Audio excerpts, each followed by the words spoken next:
Thank you for joining us on this segment of the discussion this morning. Now, it was really a big heave of relief for a lot of people when the federal government announced that it has started paying the 5,000 naira stipends to the poorest of poor Nigerians.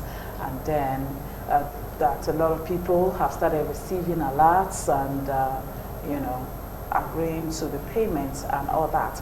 But then some people are skeptical about the whole thing. We remember that this was actually one of the campaign promises of the President Muhammadu Buhari-led administration, when they were campaigning, and they campaigned for 5,000 naira stipends for the unemployed or the poorest Nigerians. And finally, after a year, it has come into play. But how exactly did this come about? You I say with me is a public affairs analyst. Welcome to the program. Thank you so very much. And Solomon Idugbe, youth advocacy and good governance initiative. Okay, you're welcome also to the program. Good morning. Barrister Matthew, how does this news make you feel? I mean, how did you feel when you received when we heard the news on the media that finally the federal government has kicked off this 5,000 naira stipends to the poorest of poor Nigerians? I receive it with a measure of skepticism, and it appears to me a fairy tale. Because Nigeria as it is, we all know there is no verifiable and reliable database. And as we speak, our census is still a thing of speculation. And any nation that has to go into that high-tech activity of identifying those who they describe or define as the poorest of the poor, they have not told us the richest of the rich. Because to know the richest of the rich, the poorest of the poor, you must know the occupational distribution of the population, the age distribution, before you start talking of identify certain segments of society and placing them on the category of those who are the poorest. And I want to further explain that while Buhari was making that electionary campaign, Nigeria economy was not the way it is now. So if as at then he had this vision to help the poorest of the poor, if the figure he had then in mind was the base for his planning, he should have known that everything must have been drastically altered by the economic reality of the moment. If we were having 50 million Nigerians who were very poor then, he should have known that that figure must have doubled. So if you are still planning for those 50, initial 50 for instance, it means you are leaving out those who would have even gone poorer than those you thought were the poorest then. Because the economic variables can dictate the living style of the people. Many people have lost their job. Those who were employed then while he was making this planning, they have lost their job.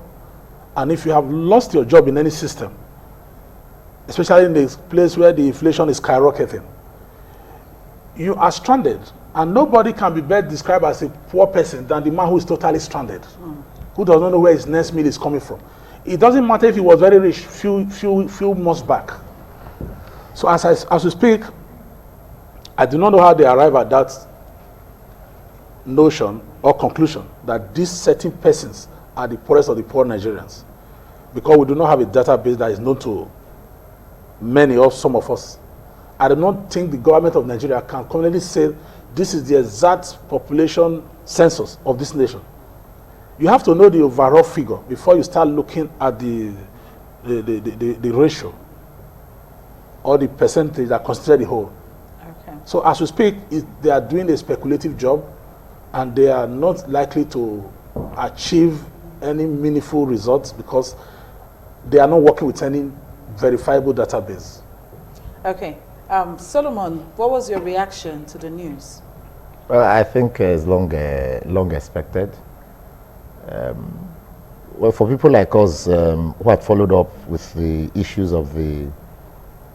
I'm not looking at it from the angle of the federal government's promises per se. I'm looking at it from the angle of the social protection policy program that, by the grace of God, I've been involved with.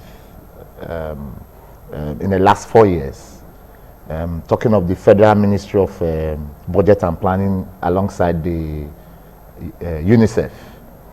And so what you see on the 5,000 naira social intervention program is a part of the social protection policy program.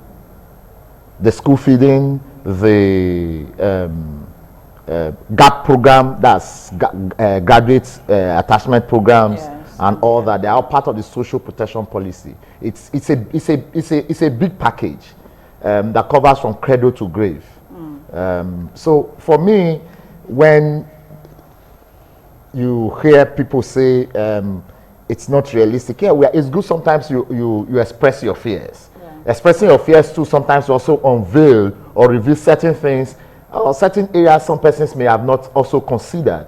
Yeah, so it's a welcome development. For me, the 5,000 naira program or the 5,000 naira for the poorest of poor is a welcome development. Okay. Yeah, it is not just enough for us to say, yeah, it is not going to, we don't see how it's achievable, but it has been started. Let them start it.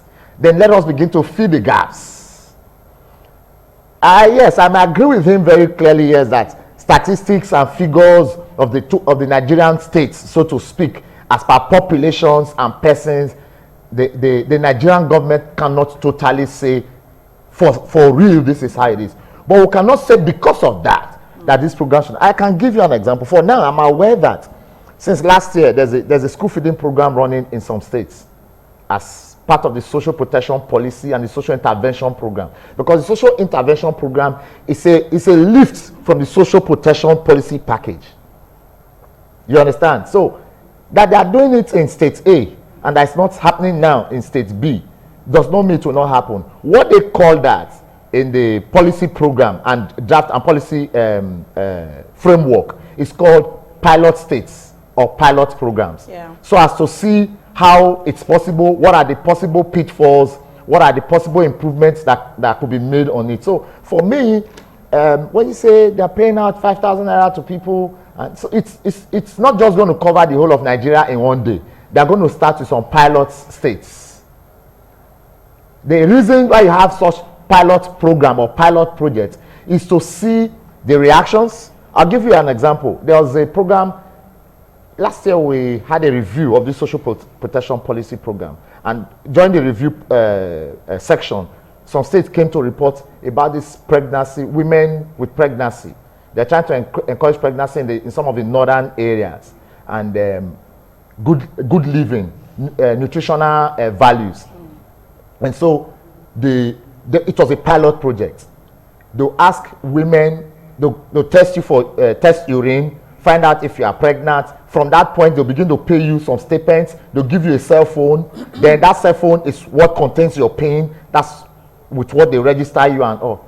Then, okay, you saw these women yourself, right? No. Those implementing the program came with these problems because it was a pilot project that they now discovered that some women will go, a woman that is pregnant will go into the room, urinary room, leave some quantity of urine there. You are not expected to go with the woman there. When they give you, they just go there, fetch from the already made urine from a pregnant woman to come and make clarification that they were pregnant. Okay. This is a part of the program. So I'm just trying to tell you that if they didn't have that pilot program, they would not have been able to identify that people could play such games to to want to get this money. Yes, and so, for this one now, we have just about 9 states as a pilot states. But now people have argued that some of these states, Borno for instance, and even Oyo,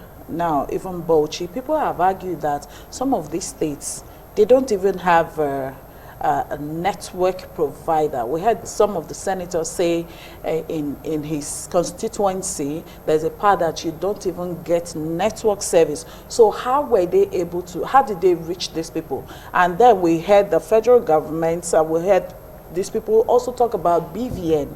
They're going to pay through bank. Now, the poorest of the poor, are these people supposed to have bank accounts, for example? Let me quickly school you on some of the things I know as part of the things because I was involved in the drawing of the social protection policy program, which I can tell you this payments as part of SOCO for the poorest of poor as part of the program. It's not for the rich of the rich. This is how you reach out. The planning was that for every village, there is a village head. Sure. For every clan, there is a clan head. You understand me? And you are expected to reach out to these community leaders. They are to fish out those who need help amongst them. So far, you know, we're supposed to have Osabonye on this discussion, segment, because he is a youth leader and he deals with the people in the community, because whether or not there is also one that is coming, and Edo State is also part of it. So, and they said they have been putting together the register, you know, to get to know the people that truly wants this thing. So did you hear at any point that some people were going about, because Barrister talked about the data they use. They said they are using World Bank data. So did you at any point get to hear from anybody, you know, close to you or close to someone that is close to you that, oh, we had these people come around and ask us questions about something like this? It is not supposed to be. It's not supposed to be in the ears of everyone. Okay. That's why I was trying to explain to you how the system was expected to work, or is expected to work. You are not supposed to come to the town and begin to use town criers. You are not supposed to come to EBS or ITV or NCA to announce that, oh, there's a pilot program going on in Edo State. That's not the idea. The real idea behind the program is you go to identify. Now you have identified state A as a pilot state. Then you know areas, even in state A, there are areas that you really, it's not like you don't have poor persons, but there are those areas, remote areas, where you know that there are poorest of poor. Then even within the society, there are poorest of poor. But there is a way you can reach out, which is through the village head, clan head. They are expected to give you data of persons that need help within their system and community. Which of these people are not able to put their children into school? Which of them amongst your people here are struggling to live, to get, you know, 3 square meal? These are ways to get their data and statistics. By the time they collate from clan A, clan B, village B, and village C, you understand, they'll be able to get enough data, and then they're going to do another verification process by way of having to see the person's one-on-one, do some level of assessment before you begin to, although it is not to say that there are not going to be possible way of some persons who are not qualified because we are in Nigeria. Let's not always really, I'm trying to be very realistic and open as it is, but you see the idea, because the social protection policy is not just a dream of the Nigerian people, of the Nigerian government. It didn't just start now. It's been on, like I told you, for like 4 years plus. I've been on that program. So it's a project that is being organized with the United Nations program and the Federal Ministry of Budget and Planning. So the point I'm making here is that it is actually designed to reach out to the root, not just to the rich. Are they reaching out? Do you think they actually reached out, considering the fact that they are saying the data they used is World Bank data? Barrister. That is the aberration. The World Bank is domiciled thousands, if not millions of miles away from Nigeria. And now, what the World Bank do is to try to introduce the Western experiments in a very strange society and system like ours. A system that malfunctions like the Nigerian state and the system, where even supposed employment to public establishment is done in a very dubious and secretive manner. And nobody is able to challenge it or stop it. Now, there was a time we had poverty alleviation program in this country under Obasanjo.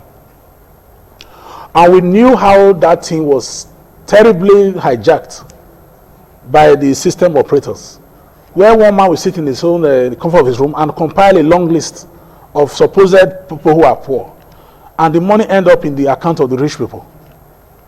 This is possible because we have no database, no data bank, and that has not, that system has not changed. Nothing has been done to put that in place, and now you want to lay the cart before the horse. What if you put water in the basket?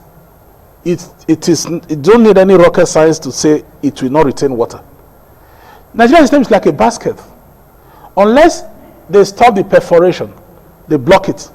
Whatever you are putting in will go down the drain.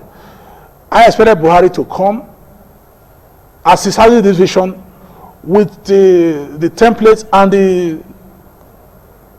the enabling environment. He didn't prepare the stage.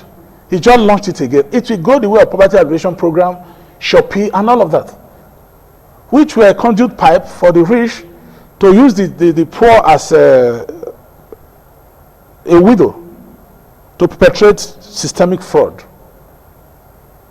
Poverty is not a function of the environment, like he tried to explain. What bank will come, go to rural areas, so these people are living in thatched roof houses, so they are very poor. And I tell you, in our very strange system and society that we have found ourselves, some people living in beautiful houses are poorer than those living in those thatched roof houses. In reality, in real terms, the man living in those environments in the rural area might just be having access to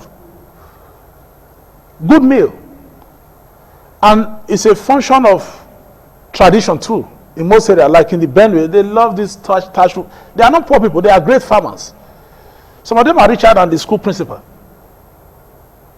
They can afford those things you think ordinarily peasants cannot afford, because they sell loads of farm produce. They have the cash, they have the food. So when you see anybody living below poverty level, they don't fall into that category because they are living comfortably. They are healthy, they feed well.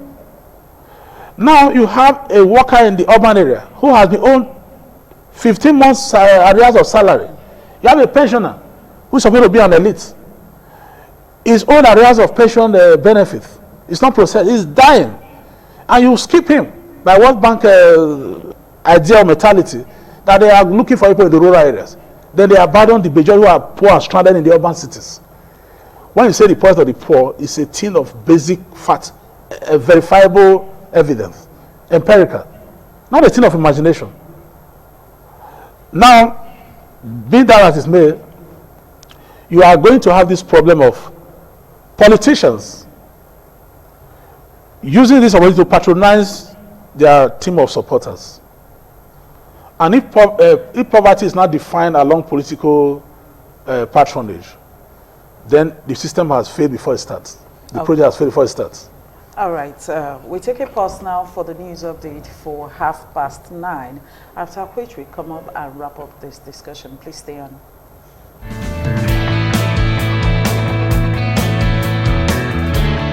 With so much happening all around us on a daily basis, you need that one trusted and authoritative medium that allows you report newsworthy stories using picture and video formats. Eyewitness on independent television is the place to put the word out. Simply take pictures or record video clips of events all around you and send via BBM or WhatsApp. Storytelling will never remain the same again. Watch Eyewitness on independent television every Thursday at 5:30 p.m. Eyewitness on independent television. Stories as they happen. The threat of global warming is real. You have seen the destruction of lives and property as a result of incessant flooding. Make the environment a conducive place for all to live in. Stop polluting the environment. Protect the environment today. This message is brought to you courtesy Independent Television and Radio.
update for 9:30. Thanks a lot for staying tuned. As the Christendom in Nigeria continues to grapple with whether or not Pastor Enoch Adeboye has retired as the General Overseer of the Redeemed Christian Church of God, RCCG, the church has made its position public on the controversial issue. In a statement titled News Structure in RCCG, Nigeria, signed by Pastor J.F. Odoshola, the church said that Pastor E.A. Adeboye remains the spiritual leader and global missioner of the RCCG. The statement said sickle to some legal provisions guiding the operations of registered religious organizations and civil society organizations of Nigeria. RCCG now has an overseer, a general secretary, and a treasurer, and that this is only applicable to the church in Nigeria. The Academic Staff Union of Universities, ASU, in Nigeria says it welcomes the federal government's proposal to renegotiate the 2009 agreement with lecturers. It, however, stressed that the government must come to the negotiation table with sincerity of purpose. The president of ASU, Professor Biodun Oguyemi, said that the union welcomed the call with cautious optimism because the federal government had paid only lip service to past negotiations. He advised the government to ensure that the essence of the renegotiation would be to reposition the universities for good. The ASU president said the union wanted the federal government to, among other things, up its allocation to education. A statement by the presidency yesterday said that the renegotiation would engender sustainable peace and industrial harmony in Nigeria's tertiary institutions. The 16-member team is chaired by Dr. Wale Babalakin, a senior lawyer. And from Rivers State, the Rivers State government has described the sack of police officers in the state as a sad development for professionalism in the Nigerian police force. A statement released by the government spokesman, Dr. Austin Tam George, said that the officers committed no crime other than stopping a carefully planned assassination attempt on the life of Governor Nyesom Wike. He urged the Nigerians to demand the immediate reinstatement of the officers and for the Inspector General of Police to allow an independent inquiry. Briefing journalists at a news conference in Abuja, the force spokesman, Mr. Don Awuna, said the dismissed officers acted contrary to the laws that ought to have guided their conduct during the December 10 rerun election. Awuna said the decision to expel the officers from the force is coming after the accused were investigated by the Internally Investigative and Disciplinary Committee. And that's it for now. Join us again at 11 o'clock for News Review. The concluding part of TMI continues in a moment. Please stay tuned.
Okay, we're still looking at the federal government's social intervention program with the recent disbursement of 5,000 stipends to poorest of the poor Nigerians. Now, I was going to ask Solomon Idiogbe, I think we're still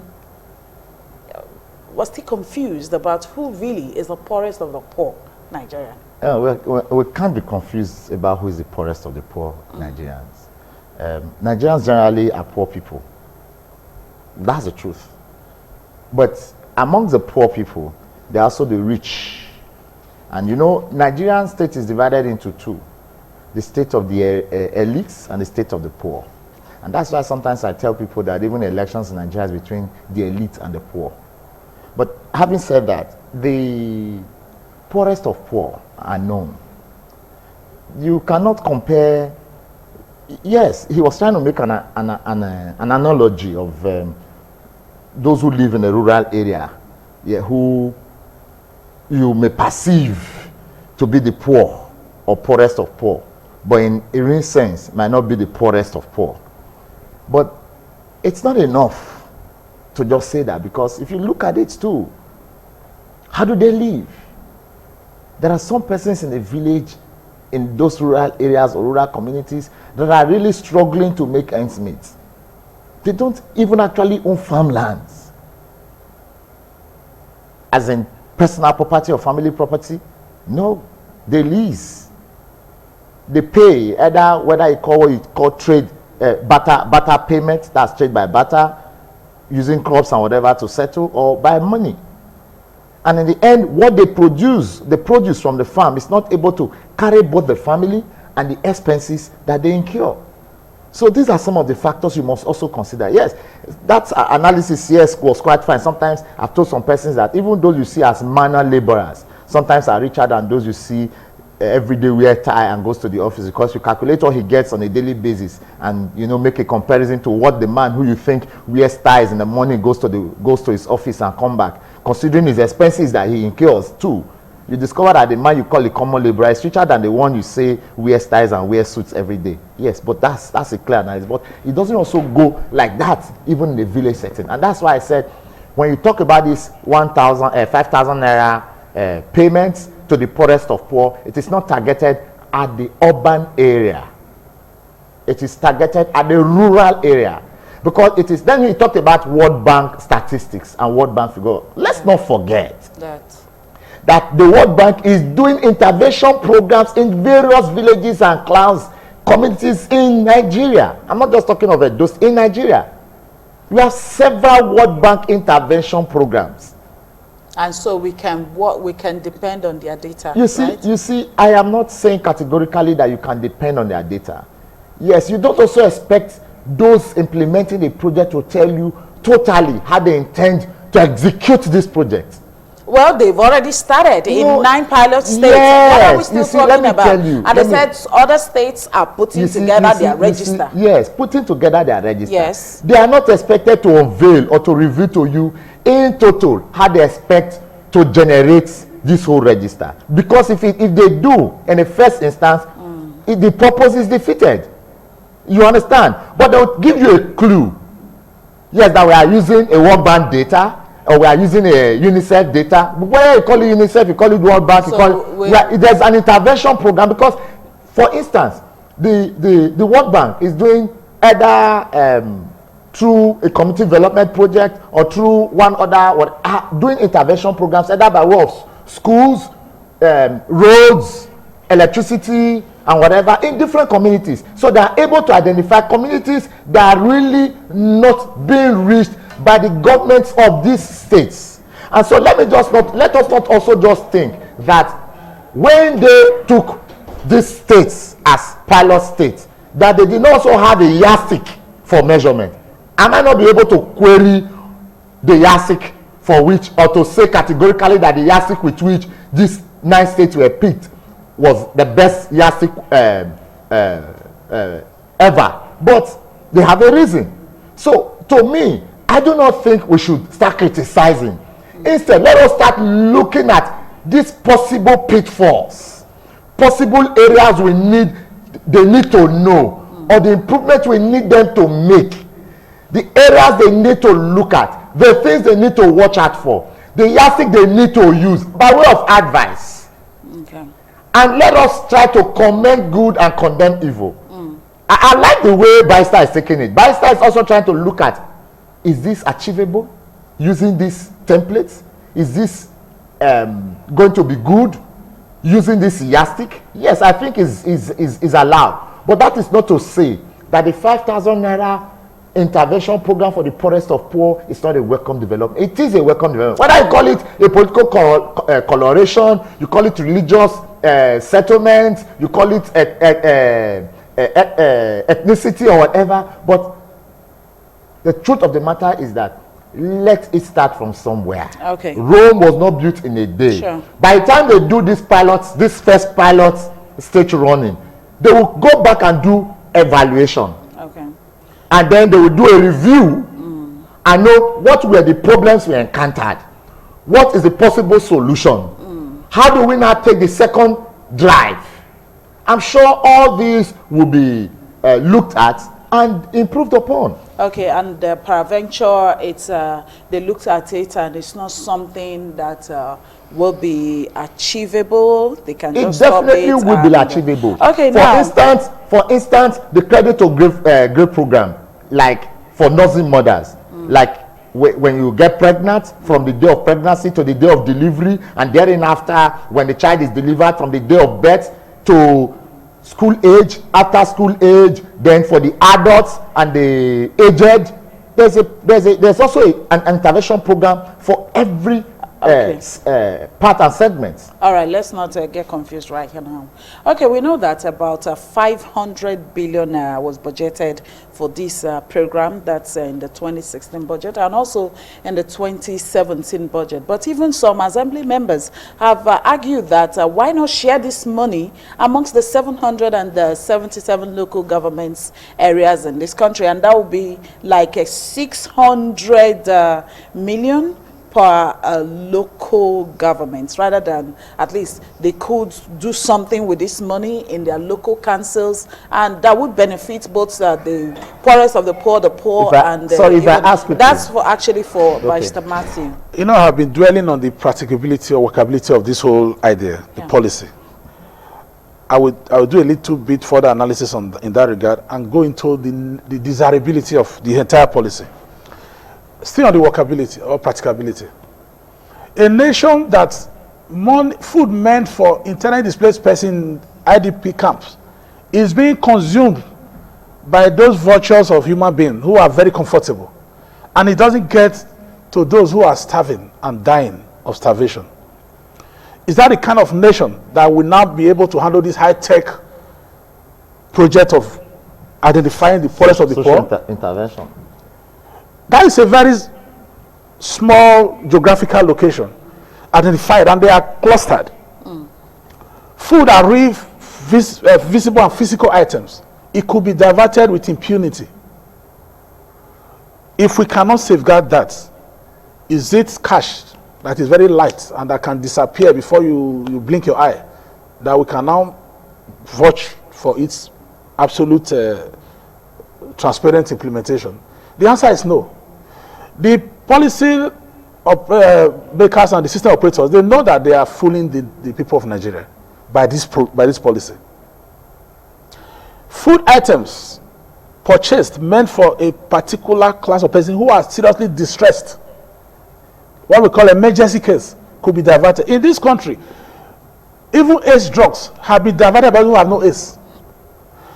Mosquito net have been diverted by the rich and powerful. So we have not been able to clean the stage. We are introducing another set of actors. We are going to end up in the same quagmire that we have always landed our ill-informed policies. Because we are not ready to do institutional reform. That's why they are shying away from the leaders. Because they all benefit one way or the other from the flaws and the failed system we are calling our system.